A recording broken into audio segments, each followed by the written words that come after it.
Aujourd'hui, réveil matinal pour aller à mon cours de cuisine. J'avais vraiment hâte. Je suis la seule. Je pense que je vais être la seule à cuisiner parce qu'ils ont peut-être personne à cette heure-là. Petite boisson avec des produits de la ferme. J'étais seule avec une femme, on a préparé une entrée et deux plats. Mais j'avoue qu'avec du recul, je me suis rendu compte que c'était plus elle qui faisait les choses et moi qui regardais. Donc j'ai pas trop mis la main à la pâte et c'est un peu frustrant, je vous avoue. Faire cette vidéo, c'était la première fois que je touchais à la poêle, s'il vous plaît.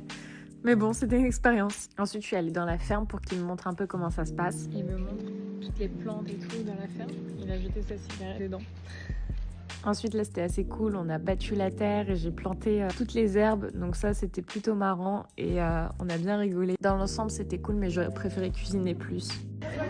On est de retour à la customisation. J'attends de voir les vêtements. Il y a encore des ajustements à faire. La plupart des choses sont soit trop larges et il y a la robe qui est trop moulante. Du coup, là, ils vont faire les ajustements. Et il y a l'autre robe qui n'était pas encore prête. Donc voilà, on y retourne ce soir. J'ai ensuite profité du soleil pour me balader dans Hoi An et me poser un peu. D'ailleurs, le salted coffee est vraiment bon ici. Et juste à côté du café, ils tournaient un clip, c'était assez drôle à voir. Ensuite, j'ai continué de me balader tranquillement. À Hoi An, ils sont tellement habitués aux touristes, c'est qu'ils disent « Hello, buy something ». Genre vraiment, il n'y a plus aucun respect. Après avoir dévalisé les magasins, je suis allée visiter les temples du centre. Dans le premier, c'était touchant, tu pouvais faire des dons pour les gens défavorisés pour la fête du Tet. J'en ai visité un autre et ensuite, je suis allée dans le meilleur musée de Hoi An.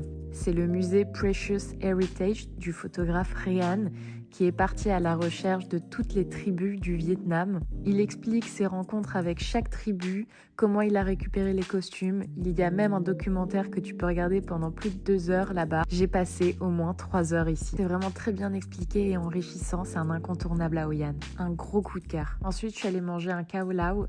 Franchement, je sais pas pourquoi, parce que la ville, elle est incroyable, mais les gens ici, ils sont trop aigris par les touristes et du coup, la vibe, elle est pas bonne. Je me sens tendue ici. C'est difficile de tomber sur des gens sympas. Faut juste s'éloigner du centre, mais